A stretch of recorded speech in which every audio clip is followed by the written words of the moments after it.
How we doing, everybody? UFC Thoughts here, and today I'm going to be going over my picks and breakdown for every fight on UFC Vegas 94, Lemos vs. Jandiroba on July 20th, 2024. Let's get right into it with the first fight of 11. We start in the heavyweight division, Muhammad Usman vs. Thomas Peterson. Boy, we got a stellar matchup. I'm going to go with Muhammad Usman, unanimous decision, 30-27. Yeah, this fight, I feel like this is a step down competition for Muhammad Usman. He's coming off the Mick Parkin fight, which some people tried to argue that he won. I thought that Mick did enough, but it is what it is. He's going from fighting a super technical, super heavyweight in Mick Parkin, who trains with Tom Aspinall, who's undefeated, who was a guy I left off the prospect list, even though I just kind of forgot about him. He is a prospect to watch out for at heavyweight. And Muhammad Usman had a razor-close fight with him, to fighting fucking Thomas Peterson, who on the feet is not good. Well, that's a bit disingenuous. Thomas Peterson throws meaty old hooks. Throws a couple meaty old hooks. But besides that, he is very bad. Most of his work is done through the ground, and I just don't know if he's going to be able to get Mo on the ground. Muhammad Usman is a weird thing with takedown defense. No one in his UFC career has tried to take him down, according to UFC statistics. Now, I don't care to figure out if that's true or not. I don't have enough time in my life to just sit down and watch every Muhammad Usman fight second by second, because quite frankly, I'd rather can't say that on YouTube, but I'll trust Muhammad Usman's takedown defense, considering the fact that he is a grappler at heart, or wrestler at heart. That's what he was doing before in the UFC. He kind of is a clinch-heavy guy. I think Muhammad Usman's strong. This is one of the first times in his career in a while that he's going to actually have a height advantage, according to fucking the UFC stats, and he's going to have a heavy reach advantage. Thomas Peterson, for some reason, has baby arms at heavyweight. So I'm going to take Muhammad Usman across the distance. I don't know if he's going to be able to knock out Thomas, because Thomas kind of does have a chin on him. Thomas the Train. Cool nickname, dude. Yeah, so Mo, I think he'll get it done across the distance using stand-up. I think this will look like a really shitty version, and I'm not using this fight because he's Usman's brother, Kamaru versus Colby. And Usman, a wrestler versus wrestler, it's going to be on the feet for the most part, and I think that Muhammad Usman on the feet is just technically way better than Thomas Peterson. And also, Thomas leaves his chin out there to get hit, because he leaves his hands out there to try and hand fight. He's like, I'm gonna fight hand you, dude. I'm gonna fight. Like a fucking moron. But yeah, Mo across the distance. It's what that pick has to be. We move to Luana Carolina versus Lucy Pudilova. I'm gonna go with Luana Carolina, probably by decision. I'll say unanimous 29-28. This fight is strange, because I honestly don't rate either Luana or Lucy that highly, but I think Luana, based on the eye test and also the fact that she's faced harder competition, like she has a win over Lupi Godinez, I think that might have been when Lupi was taking fights every month, but that doesn't matter. She still has a win over her. I think on the feet, this is going to be very strange to watch, because they're both kind of long, lanky fighters. Like, Lucy Pudilova's arms and Luana's arms are very long for some reason for WMMA. Luana looks slow at times. They're both very rough, rootin' and tootin' fighters.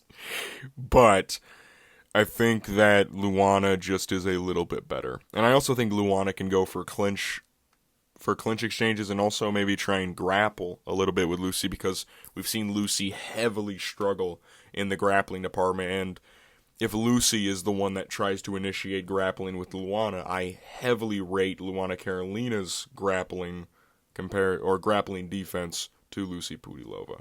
So, I think Luana Carolina is just a little bit better in the sense of just as a fighter. I honestly wouldn't be that shocked if Lucy Pudilova wins. Honestly, I take that back. I would. She's 14-9. Her record isn't that pretty. She's a rootin' and tootin' fighter. But I do believe Luana Carolina will get it done across the distance. We move to Loic Rajabov versus Trey Ogden. I'm gonna take a shot here. I'm gonna throw a dart I'm going with Trey Ogden. Listen, this fight could blow up in my face. Pause. I think Trey Ogden has a good chance of winning here. Loic Radzhabov, listen, on the feet, he always will have the KO power because he has the fucking traps of a WWE wrestler from like the 80s. But I think Trey Ogden, honestly, on the feet isn't at that much of a disadvantage. Loic Radzhabov does have the advantage on the feet, do not get me wrong.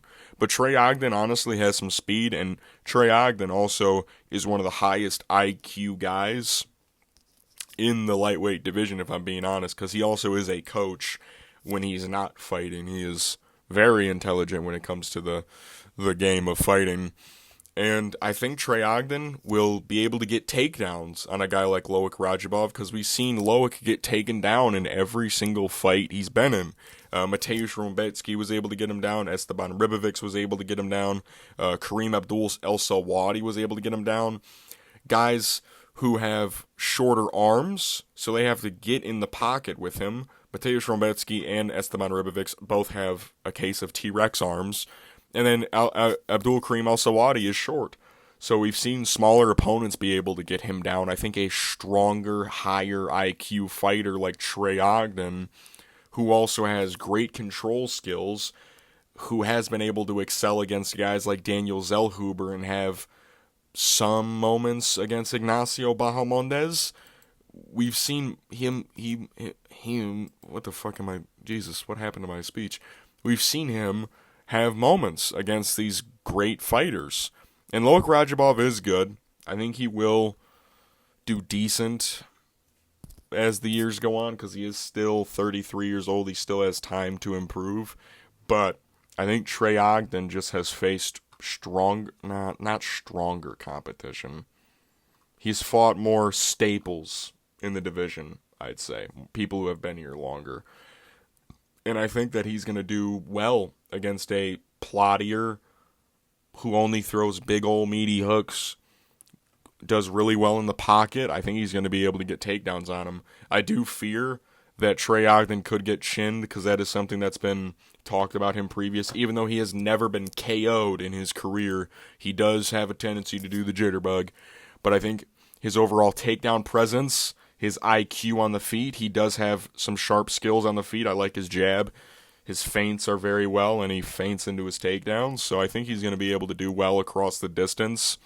Loic Radzhabov is on steroids, so there is that. But, yeah, I'll go with Trey Ogden. We move to Miranda Maverick versus Dion Barbosa. If this was a full camp fight, it would be tricky, but I'm going to go with Miranda Maverick. I think that Dion Barbosa is going to slow down heavily in this fight. We saw her slow down with a full training camp against Ernesta Carrasqueta this May. 2-month turnaround, short notice as well. Miranda was supposed to be fighting Tracy Cortez this Saturday, but instead she's fighting Dion Barbosa. Dion is big for the weight class she is, but where I think she excels extremely well is, of course, in the grappling because she is a Olympic judo Brazilian. I don't even know what I was trying to say there, but she's an Olympian in judo from Brazil, and she also has a lot of submission wins. I think a majority of her wins come via submission, and she slows down in like the second round. Now this is on short notice. I think that she's just gonna feel the heat, dude. I think she's gonna slow down extremely quick against a girl like a Miranda Maverick. I think on the feet, it is going to be a little interesting because Dion Barbosa is shockingly pretty well in the first round. She's actually very fast. I like her right hand. She does look very well. Miranda Maverick, of course, is still trying to work through her striking. She, of course, is mostly a grappler, which honestly could provide problems if she tries to grapple too much with Dion because Dion can lock up an armbar off her back. We've seen her do it before, and she's slid off the back and gone for arm bars against Ernesta. She's had locked-in rear naked chokes. So this could be a tough fight for Miranda, but I just think that the short notice aspect is going to play a part, especially when it is a fighter that does gas, and we have seen her gas out. She is very muscular and vascular for the division, and she does do a lot of movements with her arms. She does throw a lot, not throw a lot, but she does use her arms quite often. Yeah, and you could argue that Dion didn't even win her last fight. I haven't rescored the second round. When I first saw it, I scored it to Dion because I remember her rocking Ernesta hard in the early moments of the second round, but that's beside the point. I think Miranda is going to struggle in the first, but then she's going to win the second and third round. Yeah, I don't think Miranda's going to be able to finish Dion Barbosa, but I think she will win a clear unanimous decision 29-28 as the fight gets into the later rounds because Dion is going to be gassed. We move to Brian Kelleher versus Cody Gibson. Oh my god, man. I'm not picking either. I'm joking. I'm joking. I'm picking Brian Kelleher. Now, I'm going with the underdog in this one.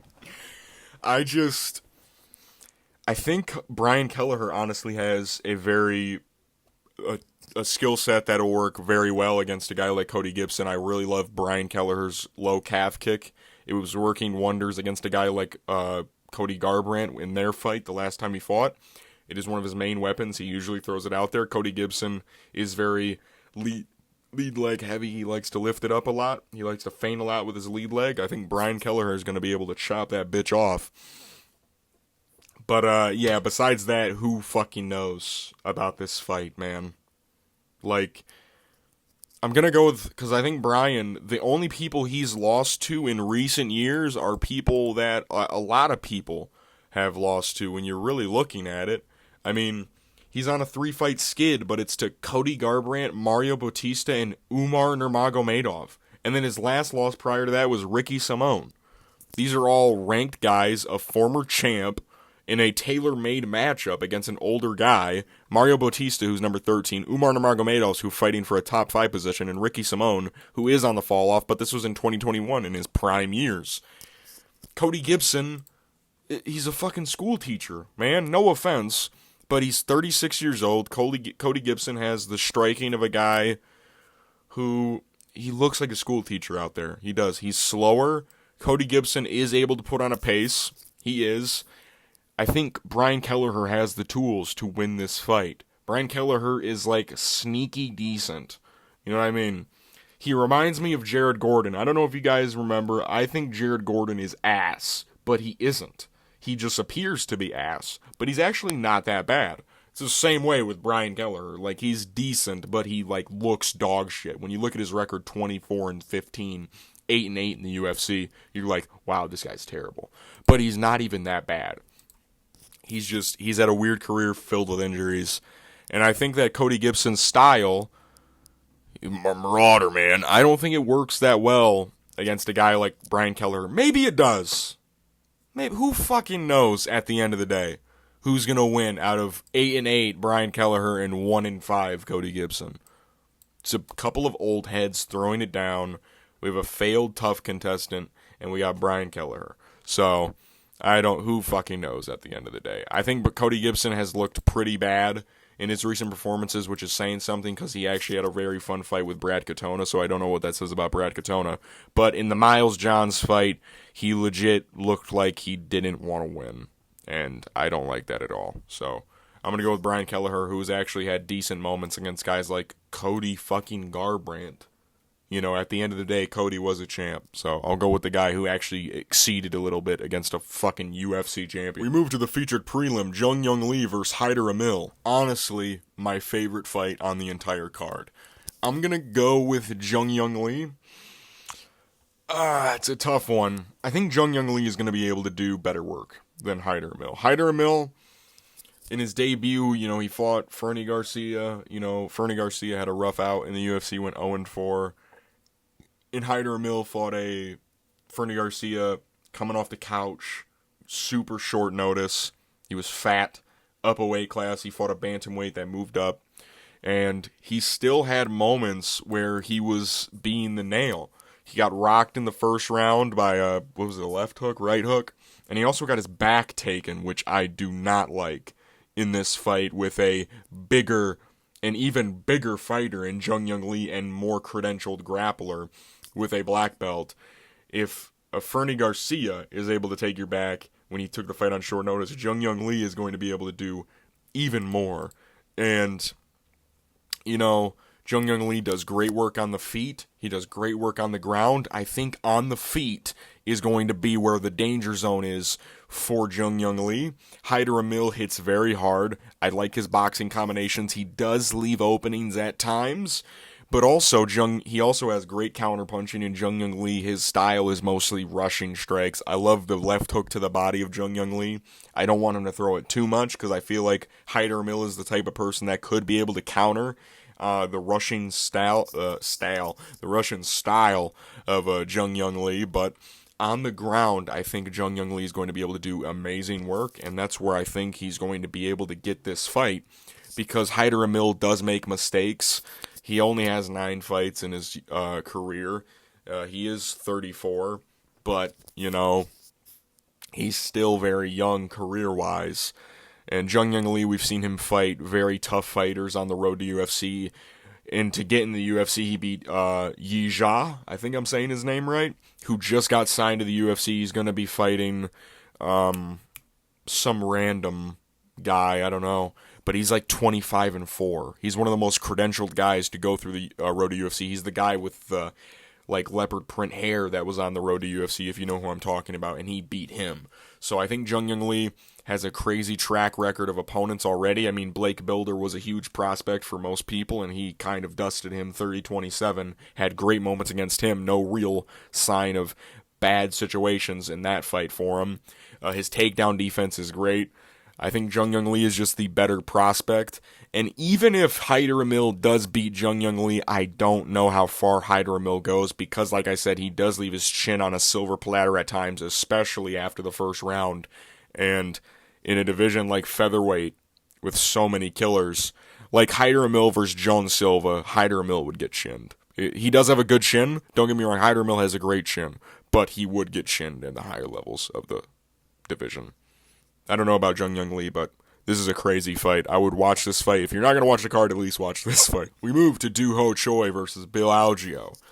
I'm going to go with Bill Algeo. I just think that Do Ho Choi is just past his expiration date.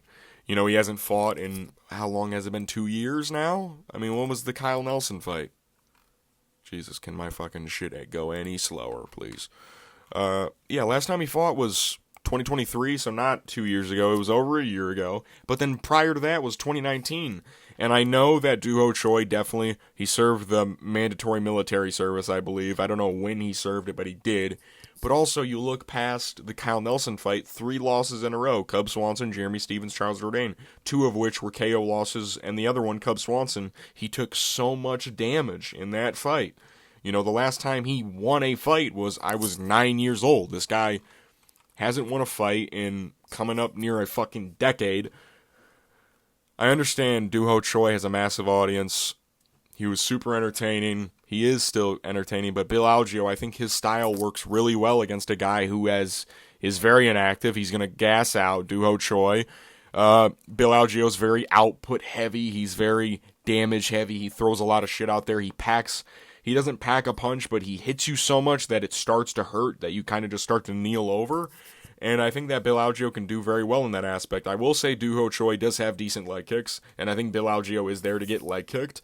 But besides that, on the feet, I think Bill Algeo's straight punches are going to work wonders against a guy like Do Ho Choi. And I also think Bill Algeo might be able to mix in the grappling a little bit, because Do Ho Choi, we saw him struggle against Kyle Nelson in the grappling. And I know Kyle Nelson just TKO'd Bill Algeo, but that was an early stoppage. Let's cope a little bit together. But yeah, I understand that there is a KO aspect for Do Ho Choi, because Do Ho Choi does hit decently hard, but I think Bill Algeo's not going to be a guy that gets KO'd by Do Ho Choi in the year 2024. I think Bill Algeo's track record of opponents as of recent has been stellar. I mean, he has a win over Joe Anderson Brito, of all people, and also Alexander Hernandez. I think he's going to do really well in his fight with Do Ho Choi, and I think he will mix in the grappling, because he did against Joe Anderson Brito. So, yeah. We move to Cody Durden versus Bruno Silva, and not the mediocre middleweight Bruno Silva. Silly. We got unranked flyweight contender Bruno Silva, who I think at one point was ranked after he beat Tyson Nam. Who fucking knows? But I'm going to go with Cody Durden. Bruno Silva has every I'll say this: if anyone's gonna finish in this fight, it's going to be Bruno Silva. Bruno Silva kind of looks like a Dagestani, but he's from Brazil. It's the weirdest shit I've ever seen. He has heavy KO power and he has a great submission game, but you always know there's a but. I think Cody Durden's just going to be able to impose his will because I don't think Bruno Silva is even the best guy Cody Durden has fought. Cody Durden has beat guys like Charles Johnson, Jake Hadley, or Richie Long. Also Carlos Mota, even though Carlos Mota is lesser known, I thought Carlos Mota was going to become something really good. He hasn't fought since he lost to Cody Durden. I don't know if he's going to come back. He posts on Twitter sometimes. He also went to a draw with Chris Gutierrez, who I rate pretty well. You know, the only people he's losing to are guys like Muhammad Mukayev and Tagir Ulanbekov. So I think Cody Durden's style is going to work well against Bruno Silva. He's a very chain-heavy wrestler. He strikes like Colby Covington, which somehow works. That's a lie. Cody Durden, whenever he throws a right overhand, it looks like someone throwing a softball pitch. He kind of hits hard. I do think Bruno Silva has a chance to be able to KO Cody Durden or even submit him. But I think Cody Durden's just a little bit better, and I think he'll be able to impose his will just a little bit more than Bruno Silva. I like the takedowns and chain wrestling of Cody Durden. If he's able to get guys like Tagir Ulanbekov down and hold them down for at least 20 seconds, I think he should be able to fare pretty well with a smaller, more compact guy like Bruno Silva, who also hasn't fought in over a year. So Cody Durden, I'll pick him by unanimous decision. If someone will get a finish, like I said before, it'll be Bruno Silva. This fucking... He almost looks inbred. He kind of looks like a Dagestani. It's the weirdest shit I've ever seen. He hasn't fought in over a year. And then prior to that, he took over 2 years off. So this guy is also super inactive. And the last guy he fought was Tyson Nam, and he's not even in the UFC anymore. We moved. We moved to Kurt Holobaugh versus Kainan Khrushchevsky. Man, dude, that photo of Kainan is so funny. I'm picking Kainan Khrushchevsky. Listen, his debut was dog shit, but he was also coming off the couch, so I don't even really care that much about him losing to Elvis Brenner, who had a very cool fight with Miktabek Oralbai last time out. Kainan, he took that fight super short notice, so short notice that they had to bump up the weight class. If you guys watch his Contender Series fight, he's actually very slick on the ground. Kainan has like 9 submission wins, and where do we see Kurt Holobaugh struggle at, guys? Where have we seen him struggle at? It's the ground. Now, of course, Kurt Holobaugh, if he wants to, can KO Elvis Brenner. Not Elvis. What the fuck? Elvis. He can KO Kainan Khrushchevsky if he wants, right? If he feels like it, you know, he can just KO him. But I don't think he will. Kurt Holobaugh is 37 years old. I think Kainan Khrushchevsky is better on the feet. Not better on the feet. What was it? He's going to look way better in this fight because the Elvis Brenner fight he took on short notice. You know, he had a gut. He literally could see it swaying when he was fucking jiggling when Bruce Buffer was announcing him. I think he's going to come in better shape for this fight. Kainan always kind of has a weird body, though, so I don't know. I think he's just going to be better than Kurt Holobaugh. I don't think Kurt Holobaugh is that good. I've said it before and I'll say it again. I don't think Kurt Holobaugh is that good. And I think Kainan Khrushchevsky is just a little bit better. And if Kurt Holobaugh beats Kainan Khrushchevsky, Kainan will literally amount to nothing in the UFC. But I've seen that Kurt Holobaugh doesn't amount to anything right now. So, yeah. Kainan, I think he's going to probably take him down quite a few times if he ever so pleases. But I think he can honestly land some bonk shit in this fight if he wants to. But if he has any path to victory, I think he should take the lesser path and just try and take down Kurt Holobaugh, hold him down, because we've seen other people do it. So, yeah. Hold him down, Kainan, please. We move to the featured fight. Steve Garcia Jr. versus Sungwoo Choi. I'm going to go with Steve Garcia Jr. by first round KO. This is really whoever KOs who, if I'm being honest. This fight does not go the distance. Both these guys... we've seen them both get chinned before in dramatic fashion, and they both chin other people. So I think Steve Garcia just he's on a streak right now, man. He just is. I mean, 3 in a row. I mean, he's KO'd Chase Hooper, Shaylander Demecki, and Melquizael Costa all back-to-back. And prior to that, he fucking KO'd Charlie Ontiveros. He's also KO'd like Chepe Mariscal, who's a rated UFC fighter. Rated UFC fighter. Steve Garcia has fucking power in his hands, man, and he's brutal with it too. I think Sungwoo Choi is going to be a little bit more technical in the early aspect, but I think if just like one shovel uppercut, one swinging wild left hand lands, I think Sungwoo Choi is going to fall over like a fucking shit brick house. And we've seen Sungwoo Choi get dropped several times. Same with Steve Garcia. But like, I think that Stevie boy. I mean, Sungwoo Choi also hasn't fought in a long time. I'm also factoring that in. Sungwoo Choi, last time he fought was August of last year. He was supposed to fight this April, but then pulled out. So, Steve Garcia, he's very big for the weight class. Sungwoo Choi is the same height as him, but he's also very thin, very lean, and Steve Garcia is like a big 145er. And I really think he's going to cause problems early with his power on Sungwoo Choi. I see him probably dropping Sungwoo Choi early. Not early, probably like 2 minutes in, and then following up with some vicious ground and pound. We move to the main event, Amanda Lemos versus Verna Jandiroba. 25 minutes of women's strawweight action. I'll go Verna. Yeah. I just think Verna's grappling is just going to be too much for Amanda Lemos, because that's the whole question in this fight, is if you believe Amanda Lemos is going to be able to outdamage and or TKO Verna, or if Verna's just going to be able to kind of grapple her way to a victory or find a sub. And I believe that Verna Jandiroba's grappling is going to be too much for Amanda Lemos, because that's kind of the big question about Amanda Lemos, is the fact that her grappling defensive-wise, defensive wrestling and stuff like that, is kind of worrisome. I mean, Zhang Weili exposed it. She was getting taken down and reversed by Mackenzie Dern quite a few times, and you could argue in the Mackenzie Dern fight that she didn't even win, but I thought she won, but it was close. And I don't know. Amanda Lemos is a weird fighter. She either gets like a really weird fluky TKO, or it goes to decision and you have no idea who won. You know what I mean? And also, she got subbed standing by Jessica Andrade. You know what I mean? I remember I picked Jessica in that fight, and I was so geeked. I think that Verna Jandiroba, if she was able to get to dominant positions on Lupi Godinez, I think she's going to be able to get to dominant positions on Amanda Lemos, who is a far less superior grappler than, or inferior grappler than Lupi Godinez. I don't know why inferior escaped my mind, the word, but I think she's going to be able to get to the back of Amanda Lemos. I know Amanda Lemos is big, but she's able to get taken down. Her takedown defense is like, I forget what it is. It's low. I think it's like 50 something. Who cares?